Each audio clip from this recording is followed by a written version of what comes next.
Praise the lord. దేవుడు మిమ్మల్ని దీవించుగాక. ఈ దినము వాగ్దానము, నీ విశ్వాసము నిన్ను స్వస్థపరిచెను. మార్కు సువార్త 5వ అధ్యాయం 34వ వచనము. 12 ఏండ్ల రక్తస్రావంతో బాధపడుతున్న ఆమె ప్రభు చెంతకు వచ్చి ఆయన అంగీని ముట్టినప్పుడు ఆమె స్వస్థత పొంది ఉన్నది.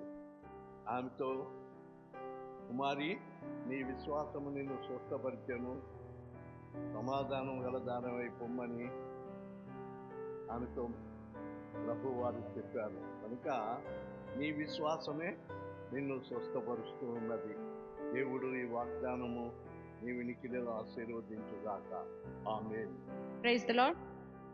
ఈ దినం పుట్టినరోజు జరుపుకుంటున్న వారికి, పెళ్లి రోజు జరుపుకుంటున్న వారికి బేతేల్ పెంటెకోస్ట్ చర్చ్ తరపున శుభాకాంక్షలు తెలియజేస్తున్నాము. దేవుడు మిమ్మల్ని దీవించునుగాక. ఆమేన్.